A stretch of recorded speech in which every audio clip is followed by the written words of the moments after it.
Naku, naku ang eyebags ko dolor. Wala akong tulog kagabi. And then, guess what? I just come out from from the dentist. Like I had a 1 o'clock appointment. So here we go. Eyebags. Pak, pak, pak, pak, pak. Oh, ganon. Pero guys, ang ganda ang linis. Smile, toothpick mo din ako.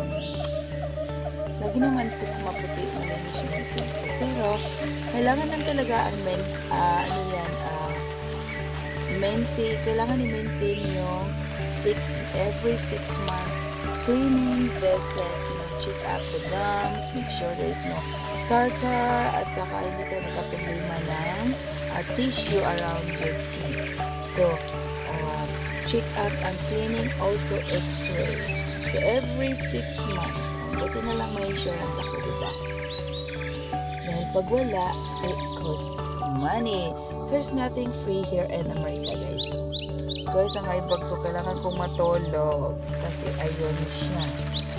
Ayun siya. Off ako ngayon, pero dahil maaraw, mainit, mag-car wash ako ngayon pagdating ko sa bahay. O, diba? Maging maid ako ngayon. Magligo ako. Liliguin ko yung mga sasakyan namin, guys. Dahil mga sasakyan namin, walang ligo, walang car wash. Buti na lang ang may-ari ligo everyday. O, diba? Ay, nako. O, diba, yung mga Tagalog dyan, pag-correctionan nyo na naman itong Tagalog ko, sinsya na kayo, guys, dahil kahit anong gagawin nyo, talo pa rin kayo sa akin. Dahil ako'y Bisaya, o, diba? Bisaya ako, pero nagsasalita ako ng Tagalog. Diyos ka, dolor. Ang eyebags ko, diba? Kailangan ko yan. Lagyan ng patch, mamaya. Nalagay ako ng pati yung nails ko, kailangan niya ng tulong. Diba? Ang hair wrap pala. Matching yan yung color ng lips ko. It's a coral red and coral red nails. Lip tint. Wala na guys, kailangan na siyang i-rescue. Pero yan gagawin ko after ako ligo ng mga sasakyan. Kasi tingnan nyo guys, maaraw. Mainit ngayon. So, ayun.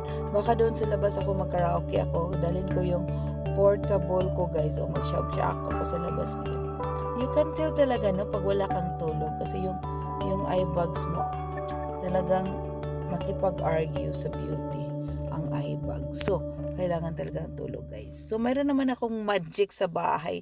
Eye patch. O, ilalagay ko dun yung 24 carats na gold eye patch. So, gagawin natin yan para gumanda ang beauty. O, diba? Happy